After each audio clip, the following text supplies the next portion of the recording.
how much we appreciate your presence.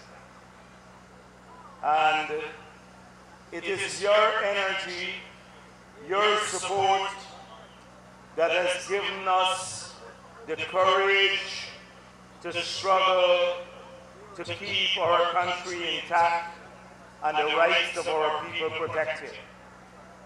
And so, the past 4.5 years, the past 5 years have not been easy. But we knew this day will come once again. We knew that all the disappointment that you felt in 2015, there would be a time to overcome that disappointment. Maybe it was inevitable that this country should undergo the struggles we've had, so that once again we can understand the things that matter to us, how dear freedom is to us, and that the struggles of Chedi Jagan to keep our country intact and to keep our people protected, as I said before, that we can never for a moment let up on these struggles. Because in 5 years of the Granger's administration, we have seen a systematic attempt to dismantle all the rights that we have earned over the years, and many of us thought were intact, and many of us thought would never lose again. And so tonight, it is a chance to go through a bit of that. But before I do so, today I had 8 meetings on the Essequibo coast. And the people on Essequibo, they're ready. They have, like you here too, on the East Coast, they have faced the brunt of Granger's policies and the hardships that came out of those policies. And I flew back from there this afternoon to meet with the observers from the Organization of American States. And over the past several days, we've been meeting observers that are here in Guyana from the Commonwealth, which is headed by Owen Otter, and from the European Union and the Carter Center.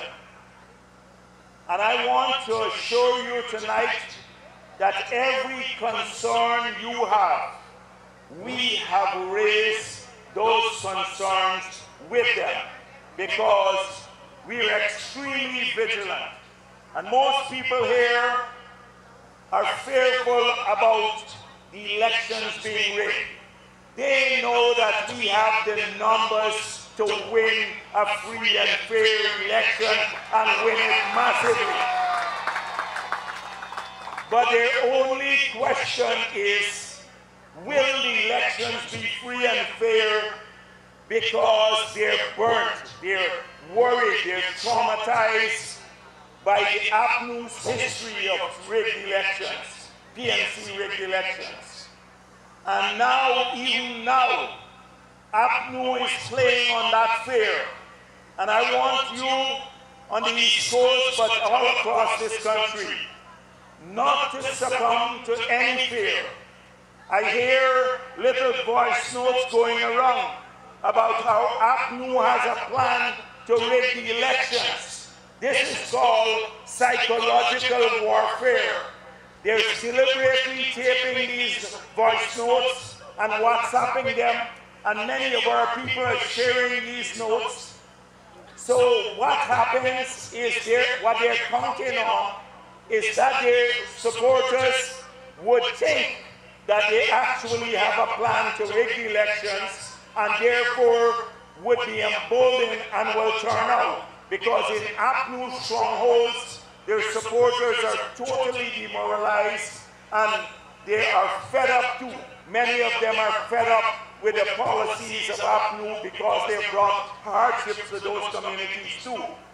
And then these voice notes, they're hoping that on our supporters it will cause fear in their hearts. So many of them will say, oh, APNU has a plan to rig the elections. Let's don't go up, show up and vote, and it will affect turnout. Well, let me assure you, we are blocking every single possibility that they may have to rig elections because we are exposing all the attempts. You heard from Anil about the battle to get us here, from removal of Patterson to the stopping of the house-to-house exercise because they wanted to continue with that exercise, so they would drop names from their PPP areas. They were counting on us returning to 1990 when Shadi Jagan had to extend the life of the government by 2 years, agreed to the extension. So Desmond Hoy got 7 years as president because the list was so bad in 1990. Well, that's not happening in 2020. We will never agree to that. And that is why we fought off that attempt to tamper with the list. And even when we succeeded, Justice George ruled that it was illegal to remove people's names from the list. They still persisted in JICA. They tried to add 37,000 names from the truncated house-to-house exercise to the list. And 21,000 of those names were duplicate names. Had we not been vigilant, then today the list would have been bloated by 21,000 or almost 4 seats. So we fought that off too. And then when the statutory process had expired, they started effecting changes again to the voters list. 87,000 changes to people's addresses. And we had to fight again to avoid displacement of voters, moving them out of their areas. So right along the way, we have had to fight to keep the list intact. And then when they failed there to tamper with the list, they started to move to suppress voters. So a list of polling places in January we were agreed with it because they had polling places right across the country. And then suddenly, surreptitiously, secretly, using the Carter Center as the scapegoat, they removed polling places in many PPP strongholds and then created the issues like they created here on the East Coast, moving voters from Fowles to vote into Paradise, 7,000 voters to vote at a single location in Monrepo. That would have caused congestion. When in APNU strongholds, you have like for 2,000 voters, 6 private polling places. And we had to fight that too.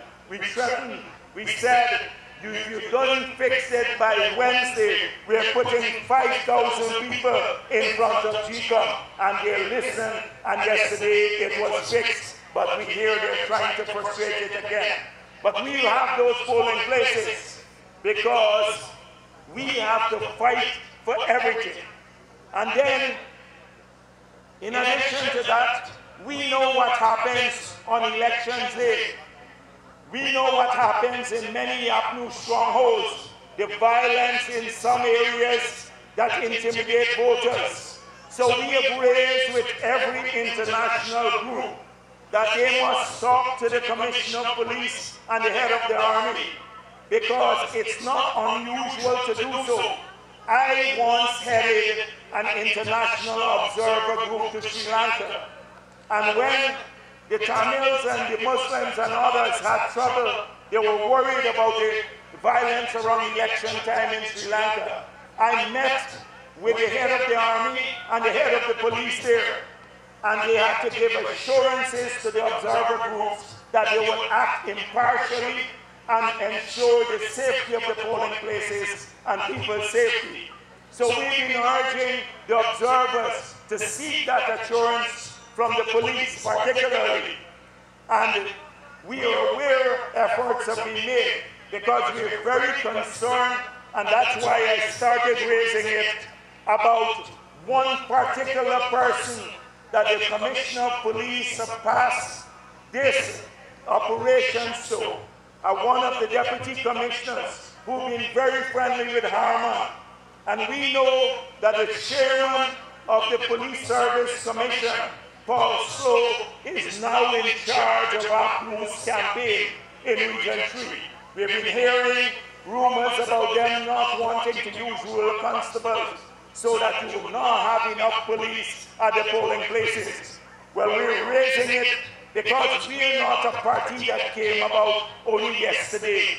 We know what could happen, and we brought this to the attention of the observers too. We have to ensure that everyone works impartially on that day.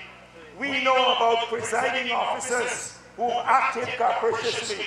That's why we're insisting in GCOM that they be randomly placed. We heard about fake statements of poll in the last elections. And so we've asked that the integrity of the polling statements of poll be maintained throughout, and that the counting of the ballots and the tabulation of the ballots be done in the presence of international observers. And I was so pleased to see former Prime Minister Owen Otter, who heads the Commonwealth team, saying they pay particular attention to the integrity of the process and the tabulation process, so that when you add the votes up. I'm telling you all of this here today, not because I want to scare anybody, but because I want to assure you that we are working hard. We're not dropping the ball on this. We have to ensure that the PPP win these elections on March 2nd. And so the whole world is looking at Guyana. And so now they find themselves trapped because they can't do the things that they want to do. When Father Lawrence says to people, come out for a night shift, it was a coded message for people to come out at night and surround some polling places. And then Jordan repeated it and Basil Williams. And what happened?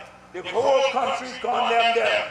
And GCOM had to issue a statement saying what she said would be illegal. She was urging people to break the law, that no congregation should take place around polling places. We called on the police to look into it.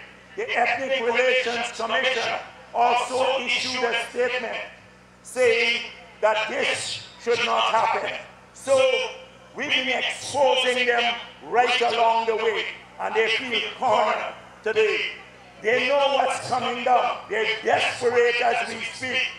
I told you about the Essequibo Coast. They took away all the solar panels that we bought for the Amerindian communities. 13,000 solar panels because those people don't have electricity. We left them that when we left the office. They took it and used it in Georgetown. We bought 2,000 computers for the hinterland. They used it in Georgetown. They fired 1,972 Amerindians weeks after they got into office. Now, yesterday, they're running in back with some solar panels into the Amerindian communities. But they can't fool the people here. They're waiting for them on election day on March 2nd, the Amerindian people. And guess who is taking this? What's her name again? The one who was campaigning at the funeral. I keep forgetting the name. They're so useless. You got 30 useless ministers, and they don't make no impression. They don't even register in my head. I can remember numbers, but can't even remember these useless people. So this minister running around the Essequibo Coast, they're desperate. They go around the country, ferry people everywhere, because they know that their policies have affected everyone in this country. Any government that spends $1.1 trillion, that increase taxes by $91 billion more per year, that increased the borrowing by $900 million since they took office, US dollars, ran down the reserves, spent all of this money, but all the industries are in decline and we've lost welfare. Sham told you about the campaign on a promise of creating jobs, and now we lost 30,000 jobs. The campaign on a promise of free university education, that went up by 35%. They said they would double old age pension in 100 days. They increased old age pension by $4,000 and then take away the electricity subsidy and the free water. They told the Amerindians that they will accelerate land titling. Not a single new village has been titled. The miners were told they would get duty-free fuel, etc. Now the miners have to pay taxes on fuel in Region 1. They increased the final tax, which was a 2% tax. They removed the tax, they put VAT on machinery and equipment. This is what the miners face now. So maybe about a good 10,000 people have lost jobs in the mining sector. 7,000 sugar workers now are on the breadline because of these people. The forestry sector is the same thing. None of their promises have been fulfilled. They promised young people a whole range of things, housing, etc. No new house lots. But comrades, I saw them. Somebody sent me a little note today saying they've been going around in Region 5 promising people house lots. So like the minister said to the policemen, if you vote for us, you'll get your house lot in the future. So now they're scraping some land at the back of these coasts and promising people house lots in the future. But let me tell you, of most of these lands that they took here, because of the closure of the Enmore factory, they've given those away to their friends and families and cronies. Last week, 800 acres, no public tender. I see a new housing scheme would start this week. I hear a Marriott is being built there. The man has no permission from Marriott. Then Hilton, etc. Crazy. They gave away all the lands at Wales too on the East Bank. Well, let me tell you, after March 3rd, we're taking back all of these lands from all of them. Because they were done without public tender and secretly. All of those lands are going to be taken back. We need land to build the 50,000 low-income house lots that people need. We need the land here. And those house lots will cost less than 100,000 Guyana dollars. That's what we're going to do because people need that. So comrades, none of their promises they kept.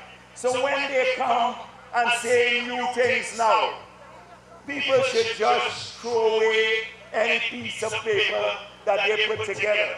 How can you trust anyone who so blatantly fails to hold any of their promises? How can they say they're decent?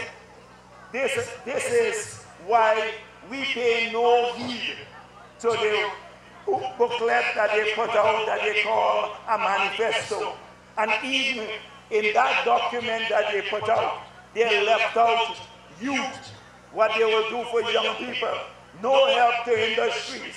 They want to create jobs now. Guess what Granger said?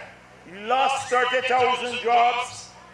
He went to Diamond and said to the people there, I have a plan for a job in my pocket. So it's only in his pocket. Then he said, I'll create 10,000 jobs in the next decade. That's 1,000 jobs per year. A decade is 10 years.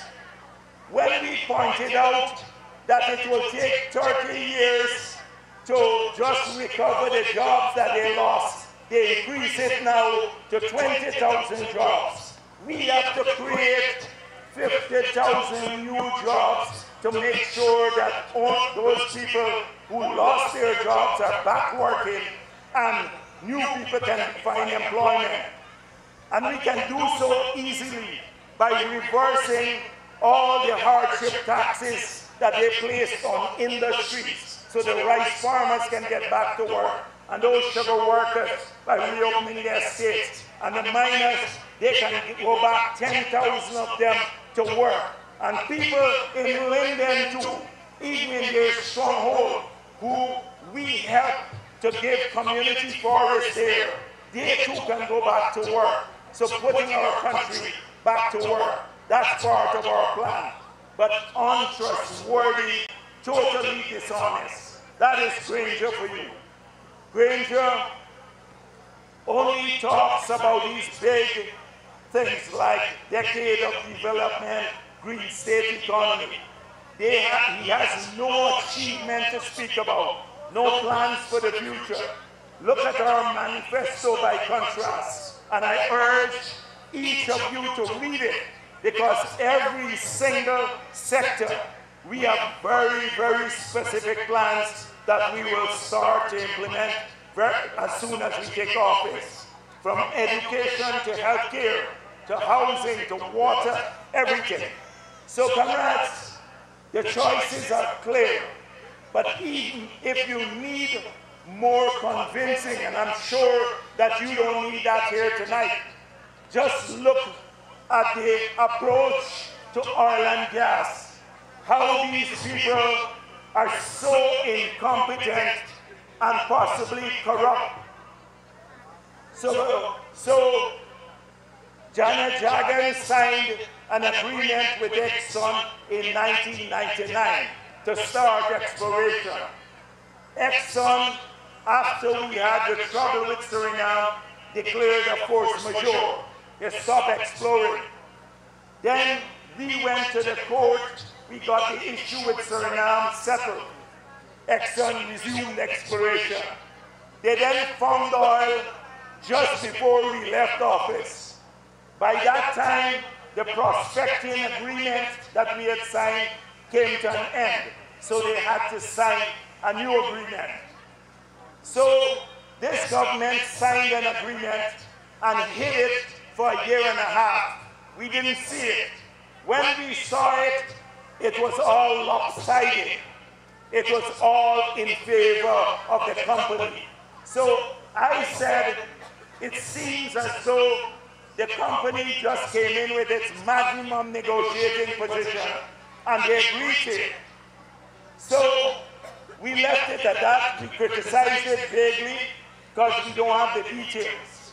A month ago, Global Witness and International,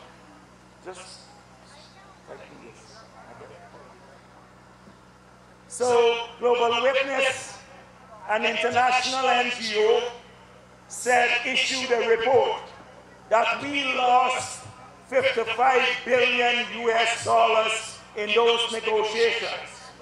They urged that we investigate the link between Truckman and Nigel Hughes, because both of them are from the same party, and Nigel Hughes' address is the address that is in the Exxon contract, his office address. He was on that side, Truckman on the other side negotiating. You know Nigel Hughes' wife is a minister. So the government was very upset with the report. They then had commissioned a report by Clyde and Company. And their own report pointed out that Exxon wrote the negotiating brief for the government of Guyana. If this is not criminal, nothing is. Imagine I'm negotiating with you and you write my negotiating brief. This is not just a breach of trust. This is a sellout of our country, sellout of all our possibilities. And that is why they can't, in their documents, they keep defending it. They can't say that the contract is bad and we're going to try to get more. So we have made it clear that this oil belongs to our people. We want the investors to get a fair share because they have invested here. but Guyanese have to start benefiting from the oil resources too. And therefore, through a combination of better contract management and contract renegotiation, we will get better deals, and that starts after March 3rd. The Tullow deal that Truckman signed, the Tullow deal is even worse than Exxon, and that is even after we found oil. But let me give you an idea what $55 billion US means. Last year, the whole country paid in taxes $226 billion Guyana dollars. That's about $1 billion US dollars. And we lost $55 billion US dollars. That means 55 years of all the taxes we paid last year into the future. We could have not paid any taxes for the next 55 years, all Guyanese, and still be ahead of the game. And if you look at it, you take the exchange rate and multiply 55 billion by the exchange rate, it's over $11 trillion. If you divide that by man, woman, and child in Guyana, it's over $15 million. That's how much we all lost because of Granger's incompetence and possibly corruption. Comrades, this is a criminal bunch. They're totally criminally negligent bunch. And then we hear from the Minister of Finance. The Minister of Finance said that he thought the 18 million signing bonus was a gift to them. Who gives you 18 million US dollars as a gift? They think we're stupid as Guyanese people. So comrades, we have to fix that. Read our manifesto, how we have outlined to fix it. But this money has to be spent back on Guyana, on our people. I made it clear today in the Sugar Coast that the oil and gas sector is capital intensive. You're not going to get too many jobs there. So we have to use some of the proceeds to invest in the other industries that are labor intensive. That's the first thing. Secondly, we have to invest in world-class health care for our people. We trained over 1,000 doctors. They lost 300 of them because of bad working conditions. We got to get those doctors back, get more specialists. We got to build a specialty hospital. We got to make sure that every hospital has state-of-the-art facilities so our people can enjoy the best care in the world. We have to make sure some of this money goes into education. That is why you heard from the earlier speakers, 20,000 online scholarship, free university education, writing off the loan, the 50,000 grant back to our children. That is, the 50,000 grant alone would put $8 billion in the pockets of their parents. We have to spend more of this money on our elderly. So that they too, that is why we said we want to double the old age pension to $40,000 a month. That will put over $9 billion or 45 million US into the pockets of the pensioners. This is the idea. We have to make sure that people have more money in their pockets. If they have more money in the pockets, they spend more in the market. It helps the taxi drivers, the vendors, the farmers, everyone.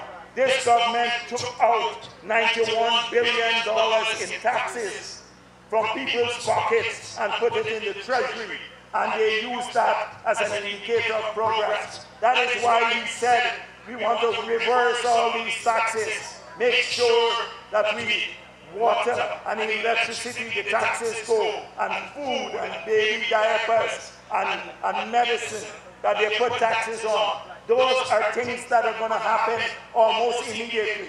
So we have to create jobs. We have to tackle cost of living. We have to spend on health care, on world-class education.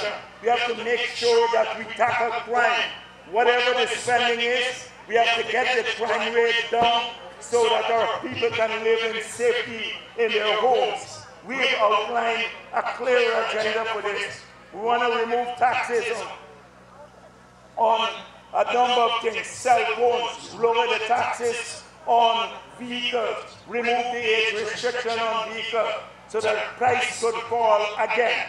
So if you're a young person coming out, what is the future that you can look forward to? That you can get a good paying job in this country, you can get a good quality education without burdening your parents, that when you finish you can own a home or a car, you can have enough money in your pocket. That's the future we want to offer the young people of this country, and only the People's Progressive Party can do that. The only party that can do that.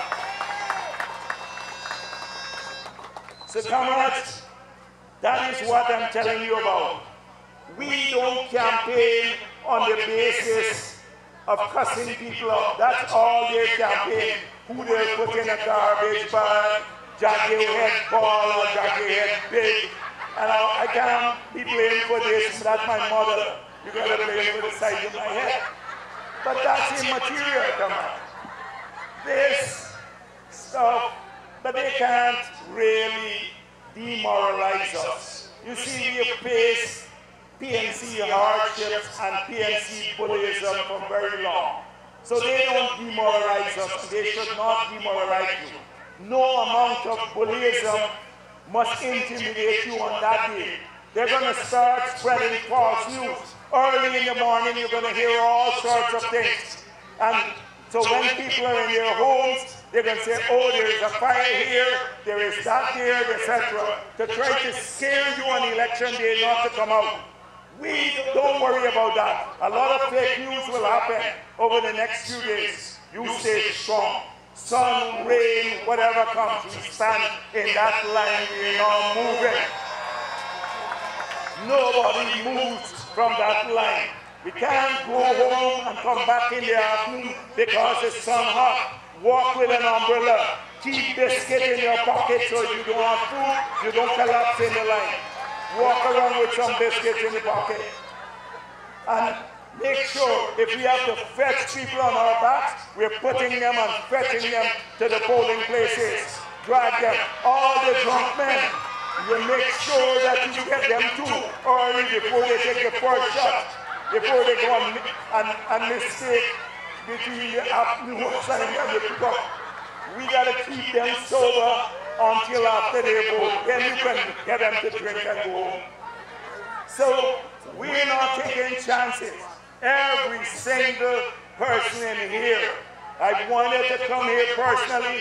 I know the meeting was arranged at a short notice. I didn't know I was coming here until I spoke at Enmore because I thought I wouldn't make it back from Essequibo Coast. But I'm glad to come here because the East Coast has stood strongly with the People's Progressive Party. We get large numbers of votes. If we have a high turnout here in Region 4, the election's over with. In the Region 4 alone, we can take it. They have no way of recovering because you're going to have 50,000 votes coming from Region 3 and another 50,000 coming from Berbice. And we can even them out just here in Region 4. So comrades, they have a tall order. Don't let them intimidate you. The last local government elections, they got under 80,000 votes. Even if they double that, these elections, they can't come near a figure that would allow them to win. Not even near a figure. So, on the other hand, people are ready. You all are ready. So tonight, I'm not going to talk more about messages. You read our manifesto, read our plans for the future, and understand that all of these rumors and everything that they're trying to spread to intimidate you should not work. The party is standing there watching everything. You have people who are going to those polling places who will stand up strongly in our new strongholds. We're not scared of anything. We're not scared because this country belongs to everyone. And you know why we're doing so well? Because the PPP is a party for people of every race, every religion, every gender, we can say that on a platform. We're an inclusive party. We cater for all of our people. When we give out a school children grant, we don't ask who your parents voted for. We work for Guyana. Linden made progress as well as the East Coast and other parts of the country. Every part of our country progressed under PPP rule. And many of those supporters are looking forward to a return of the People's Progressive Party. And I know the rice farmers and the sugar workers and the pensioners and the miners who left us because they believed the fake promises, they're back with the PPP too, and back with a vengeance. They're waiting for the March 2nd too. So they have an uphill task. They can't mobilize people. They're fetching people all around. Large numbers, people coming from Linden going to Berbice. And the people are happy because some of them never been to Berbice before. It's a free trip for them. And I say to them, go on the trip, eat out all their food, and still vote for the PPP. Because we had a few comrades from Linden who went on the trip. We want them to eat the food because in any case, it's taxpayers' money they're using. They're using taxpayers' money for everything. The international community, the media, especially the media in this country, should be ashamed, some of them, of themselves, the media. Because if they're under the PPP, a minor thing happened, oh, they blow it out, front page of Kaishore News. Remember the Marriott was supposed to be corrupt and they'll turn it into a hospital? Well, it's the most profitable Marriott in this part of the world. They used to say the airport contract was inflated. Now they're saying it's underestimated. If you had a minister under the PPP, like Jordan did, who would get the GRA to sell his son and another member of his family 2 vehicles at $250,000 Guyana dollars each, they would have been killing the PPP now and the minister. He goes on notice, but it's not just 2 vehicles, it's over 300 vehicles that they seized from people that they sold to their families and friends at less than $400,000 each. That is what was done. If you had a minister under the PPP that had $9,000 US placed in his account by a Chinese company, then they would have been hounding that minister. Well, Patterson had $9,000. Up to now, you don't hear a word about it. If under the PPP, $600 million was missing from Durban Park, as it is now in the Auditor General report, every day they would have been hounding the PPP. But nothing happens now. Not a word from some of these media houses. The same thing like the Harbour Bridge contract, nearly $150 million missing. They violated the procurement law, but that goes unnoticed. $605 million in a procurement contract, single source, from Balder's ministry. Nothing. You don't hear about that, about these acts of corruption. You hear honest government. Granger has the temerity to speak about honest government. Look at what they did with the drug bond. They called in one of their cronies. They gave him $25 million. He then took the money, bought a house, and rented it back to the government at $12.5 million a month. He alone, one man, has collected more money per year than the entire Region 4 gets from the budget for capital works in the health sector. In fact, twice as much. So our health care gets half of what Larry Singh gets for rental of a house alone. Where are the people who used to speak up a lot, everything, under the PPP, all the rumors they allegated? Well, they were supposed to jail us. Well, a lot of them will go to jail, not for rumors, but for real corruption. Because they did 50 audits, they check all of our accounts, but they haven't been able to charge a single person for having money in an account that they shouldn't have. Nandalal got charged for some law books. Nandalal is a rich man long before he came into politics. I don't know if Nandalal wants me to talk his story, but Nandalal got a lot of money. He will steal a couple books from the government, but they're vindictive. That is the sort of thing, vindictiveness. On the other hand, 20 of them were gazetted this year for failing to submit to the Integrity Commission their statements. Granger in 5 years has never once submitted his statements of earning and assets to the Integrity Commission. I've been president from 1999. I passed the law, and from 2000 to the time I left and Ramachar too, every single one of us have submitted our statements to the Integrity Commission. You can go to jail for a year for false declaration. Granger has avoided that, and he talks about honest leadership. This is the duplicity, the double standards. A lot of those media houses, you recall in the past. Well, now the people of this country have seen the truth. There used to be a lot of rumors peddled, and that is why I said maybe it was inevitable. We had to go through this period, because even now APNU supporters, many who were cussing us, have had a chance to compare our policies and theirs, and we stack up well in the comparisons. That is why we're so attractive to every constituency. Everyone, from Amerindians to Afro-Guyanese to mixed people to Indo-Guyanese, they're all waiting for March 2nd to elect the PPP back into office. So comrades, I know I can count on you to assist. Don't wait for Monday. You have to do this now. Every one of you has to be a campaigner, not a person who comes here and just listen. Call your family, talk to the neighbor, go online, urge somebody to vote. Call your relatives in Berbice or wherever they are. If somebody is working at sea, keep them home on that day. If they're in the bush, call them out the bush. They got to come back and vote on that day. Every single vote counts, and you have to ensure that not a single vote goes missing in your area.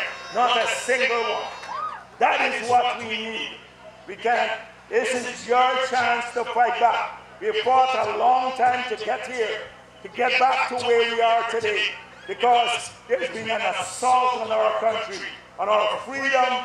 The signs are ominous. Granger has made it clear of things that he wants to do if he wins again. Strip people of their dual citizenship. He wants to remove no confidence vote from the Constitution. It tells you a lot about the nature of the man, that he is dictatorial by his tendencies and by his action. He's suppressed this for a while. Don't be fooled by the PR images.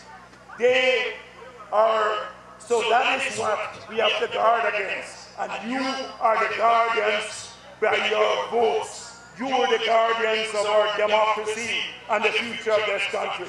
So I'm here tonight to ask for your help over the next few days. Let's go to Lusitnan, but let's also walk every street wherever you're from and make sure that every single person votes. Then we can look forward to a party that will work in your interest, a party that has always worked in the interest of the people of this country.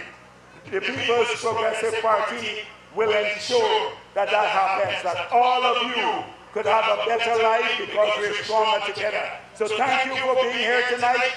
We really appreciate your presence, and let us go back home now, resolved to do our bit. Thank you very much.